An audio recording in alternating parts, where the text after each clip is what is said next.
Hai semua sahabat-sahabat saya, senang sekali kita bisa berjumpa hari ini. Dan dalam beberapa hari ke depan kita akan belajar firman Tuhan tentang bagaimana cara kehidupan gereja yang mula-mula. Dan ini menjadi pola atau dasar yang baik untuk kita terapkan dalam kehidupan kita. Anda bisa menemukan firman dari Kisah pasal 2 ayat 41 sampai 47. Di sana menarik sekali buat kita perhatikan, inilah awal dari gereja yang tentu kita kenal hari ini, bagaimana 3.000 orang dibaptis dan mereka pun bisa bersama-sama sebagai tubuh Kristus punya kehidupan yang bersama-sama memperagakan kasih Tuhan. Mereka seakan-akan, saya katakan, menemukan kembali arti kehidupan yang baru dengan bagaimana mereka bisa percaya kepada Tuhan. Mereka memiliki kehidupan yang tentu menjadi dasarnya adalah firman Tuhan, dan Roh Kudus menuntun mereka, membawa mereka untuk mempunyai kehidupan yang sehati, sejiwa, sepikir, bahkan sepandangan. Sahabat-sahabat saya, kita bisa menemukan hal-hal yang menarik dari kisah ini, tentu dari firman Tuhan. Yang pertama, saya melihat bagaimana kekuatan doa itu bisa mengubahkan segala sesuatunya. Ternyata gereja mula mereka senang sekali berkumpul dan mereka berdoa bersama-sama. Anda bisa menemukan di sana dalam sebuah kisah bagaimana mereka selalu memecahkan roti. Mereka berkumpul tiap-tiap waktu di bait Allah, bahkan di rumah mereka masing-masing. Mereka bertekun di dalam pengajaran firman Tuhan, dan inilah yang menjadi dasar kehidupan mereka semuanya dan menjadi sebuah gaya kehidupan yang baru. Mereka semua bertekun dengan sehati di dalam doa bersama-sama.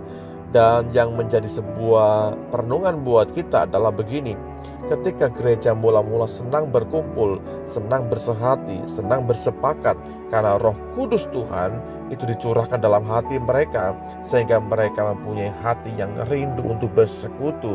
Sahabat-sahabat saya akan baca dari ayat 41.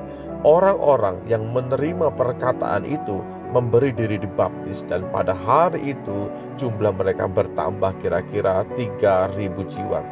Mereka bertekun dalam pengajaran rasul-rasul dan dalam persekutuan, dan mereka selalu berkumpul untuk memecahkan roti dan berdoa. Ayat 42 dari Kisah pasal yang kedua.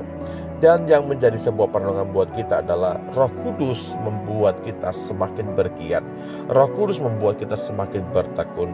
Roh Kudus membuat Anda semakin untuk bisa memiliki kesatuan tubuh Kristus. Dan inilah menjadi sebuah tonggak buat kita hari ini. Saya percaya kalau gereja mula-mula mereka senang bersekutu, mereka senang berkumpul dan berdoa, gereja modern pun hari ini setiap kita, karena Roh Kudus Tuhan akan membawa kita untuk senantiasa gemar untuk berdoa. Manfaat berdoa, saudara.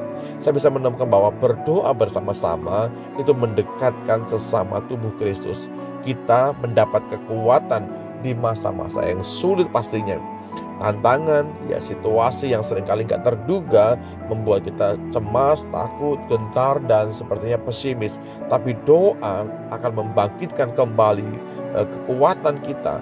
Doa akan membuat sorga terbuka dan Anda menemukan kekuatan bersama-sama. Inilah yang saya katakan, kita gereja Tuhan harus gemar berdoa, bersekutu bersama-sama. Temukan sebuah komunitas di mana kita bisa berdoa bersama-sama, di mana kita bisa saling menguatkan, saling membangun, saling menopang. Itulah yang saya katakan pondasi awal buat kebangunan rohani, yaitu apa? Kekuatan di dalam berdoa.